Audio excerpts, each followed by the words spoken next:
Hi, friends. Jim Sherman again, and I'm here at my property at the western side of the state of Michigan. And actually, my wife and daughter are here in the cabin over that way a ways. And so I got a good fire going for them. I just made a stew for them. I spent the whole day switching out SD cards and hiking with my dog and chopping a bunch of wood, so we'll be set for tonight. But I wanted to talk about a couple of things that are just weird. Weird things that have happened that I think you guys might be interested in. Lots of weird stuff happens when you're in the woods, but it, who knows, you know? So I want to talk about a couple of them. One time I was up in the Upper Peninsula of Michigan, and it was just me and the secretary of the BFRO, Caroline Curtis, who was amazing. And we were checking out an area to see if it was a place we could have a expedition. And so the two of us were there, and we had, oh my goodness, we had recording night vision. What else do we have? All sorts of gear, you know, recording equipment, call blasting equipment. And we went up next to this river, and we were call blasting and cool stuff like this. And we'd already had some weird stuff happen. Number one, we had a return knock, which doesn't always happen. It was pretty exciting. You know, I walking through the woods, I'm like, and we heard a back, and it was really cool. And then another thing that happened is we decided we were going to go down this river in a canoe just to see if it was something that we could do, or could we take a group of people out there, or how cool would that be? And just before we finished, and the bugs were horrible, the black flies were death, she decided to do this crazy scream, and she did this otherworldly scream, and then a big tree was knocked down, like literally right on the bank next to us. It was just uncanny. Coincidence? Probably, but just scary. So we decided to go to that same spot basically that night, and we parked my vehicle, and we had the it was a roof-mounted FLIR that we had looking around and stuff like that. And we're looking all over the place and didn't see anything. And I'm call blasting, just scary stuff. Finally, I threw out the Sierra sounds and stuff like that. And it's like nothing. So Caroline stayed up at the one of the campsite areas, and I decided to walk alone because I'm stupid. About, I don't know, maybe about 400 yards a ways away. And I got a good distance away, and I've got a night vision. I didn't have a thermal, but I had night vision, and I'm looking around, and I heard something going through it was all pines above me, and something went through the pines, and I'm like, okay, it sounded like a bird, but you could hear it as it hit the pine needles. It was like that. It's like, oh, weird, because usually like an owl flying through would be really quiet. You wouldn't hear it. Usually gravity makes things fall down and not across, so it was a little unnerving. And then it happened again, and I'm like, you gotta be kidding me, because it was just Caroline and myself, and I could see the car through the night vision, and she was in the car. It happened a total of 3 times. The third time, I heard what was obviously a rock hit the river, and so something was on one side of me throwing things through the branches, and it was actually hitting on the other side of the river, but the last one hit the water because it was like a kaboosh. And I'm like, okay, that's odd, and that's weird, and that's not supposed to happen. There was no one else there. We would have known because you can hear cars come in. Now, had someone possibly hiked in, it's possible they could have thrown a rock or something like that. There's a darn good chance I would have seen them on the night vision, but it's not what happened, so who knows. But so I'm kind of freaking out, and I may have walked back to Caroline faster than normal because it was weird. And anytime you're call blasting at night and you're kind of alone, it's just creepy. It's actually, frankly, it's kind of creepy where I am right now, and my wife and daughter really aren't that far away. But so basically what happens is I head back to the vehicle, and we have the windows down, and we can start hearing noises across the river. So we're scanning with the night vision, with the FLIR, and all of a sudden we see something. And I'm looking at it live. and Caroline's looking at it live, and we can see something, and it looked big, and it walked up the side of this. It was like a kind of like a berm, I guess. Walked up the side of the berm and then disappeared. And we're like, you've got to be kidding us. We just saw like Patterson Gimlin, because it seemed that awesome. And so we pack everything up and we rush home, and we get to, well, not home, we rush to her camper, and logging it in and downloading it took 7 million years to download everything. And we could have sworn that we saw something that was bipedal, and I mean, probably like arm swings and doing this kind of stuff and whatever. When we looked at it, it was a deer. And it was pretty obvious that it was a deer, but my mind and eyes were playing tricks on me, and we're just like, okay, it wasn't cool. But that doesn't explain having things thrown at us. Not really at us, but in our proximity, and that was very strange. And so I don't know if that's happened to any of you guys, but I can't come up with a good excuse for what that was. All right. Now, granted, because my mind was on Bigfoot, it was a Bigfoot doing it. If I'd have been out ghost hunting, it would have been poltergeists. If I'd have been looking for the Greys, it would have been aliens. You get the idea. But no matter what, it was pretty freaky. And yeah, can't explain it. It is still super quiet. Just listen.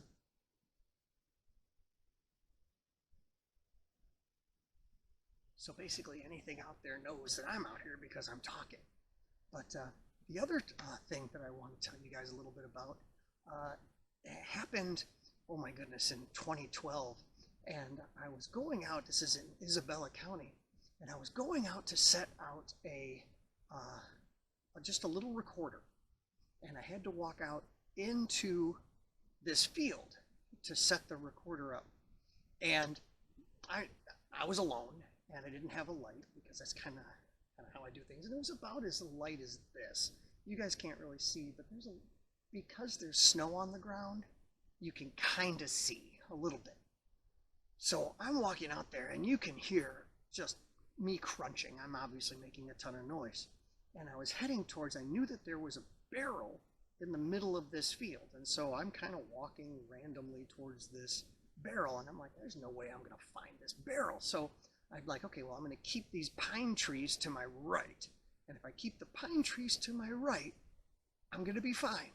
And then I'll go there, I'll be able to see the barrel, and then I'll walk back the pine trees and make it back. Because the last thing you want to do is be on a Bigfoot investigation, and you're supposed to know what you're doing, and get lost and have to be helped by the property owners. I didn't want to have to yell to them. So here's the deal. I'm walking along these pine trees, and the pine trees are like within like 5 feet of me. And I'm walking, and I'm crunching away, and I'm obviously not trying to be stealthy. And then to my right, in the pine trees, I start to hear this weird noise, enough so that I stopped. And it wasn't a walking or crunching or anything like that. It was a whisper sound. All right. Now, what it sounded like was porcupines. And that's what I told myself. I'm like, it's porcupines. Porcupines. Now, if you've ever heard porcupines like chortle, they make a noise like that. All right. I hope I didn't just like call one in because it's dark. But that's the noise that porcupines make. Like that.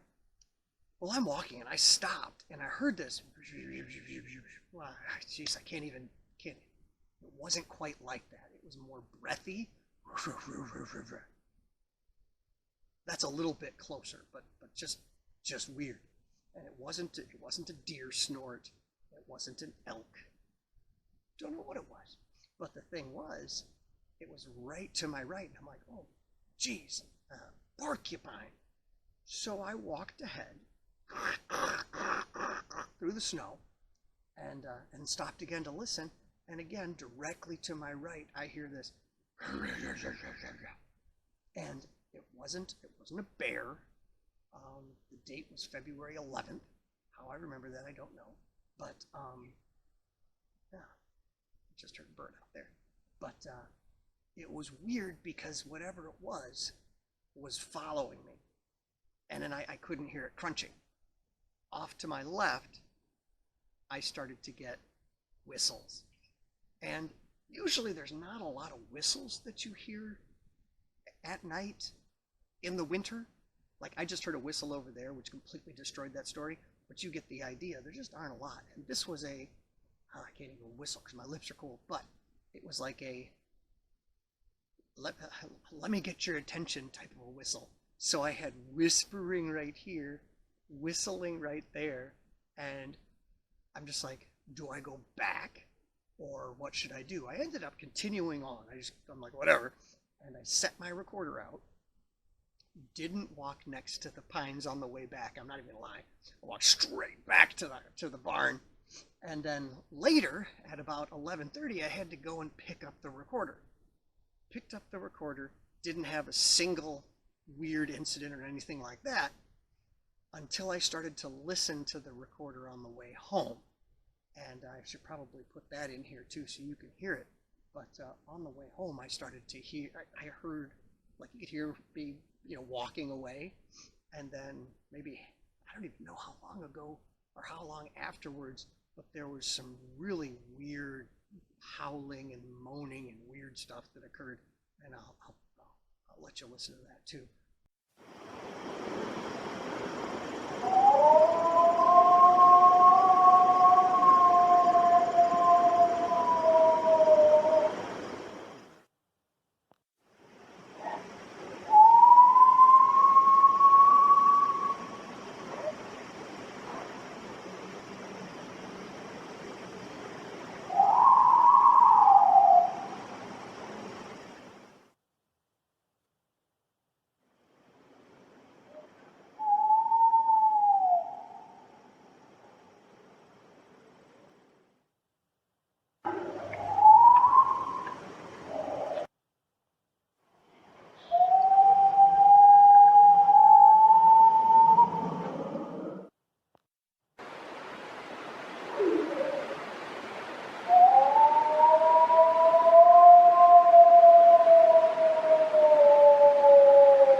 Just weird stuff. Every once in a while, crazy things happen. One last thing I wanted to talk about, maybe two.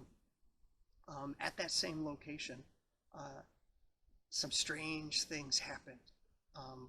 Things would go and pick up our recorders and scratch on them. Like, that's just creepy. And then put them right back where they were. Never could figure out what the heck was doing that. The minute we tried to put cameras up, it would all stop. Sometimes tapping on the recorder, like we'd pick it up, tap, tap, tap, tap, put it back down. I set it up at about 6 feet above the ground, so I could barely reach it, and it would still happen. Just weird.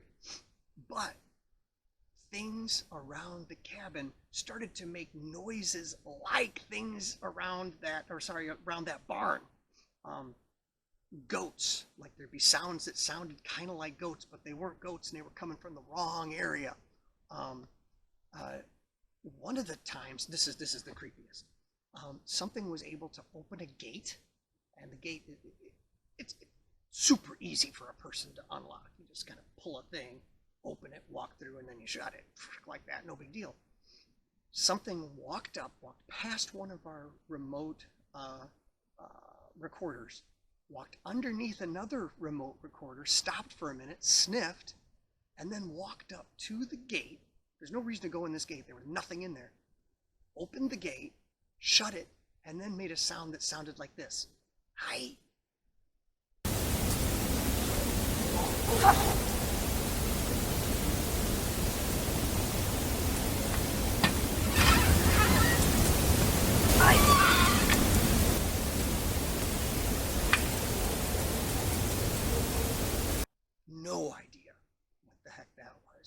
will tell you that my battery is dying and it's cold, and so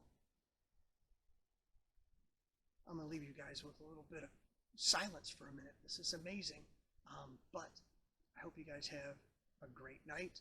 I'm going to go back into the warmth and enjoy yourselves. Thanks for listening.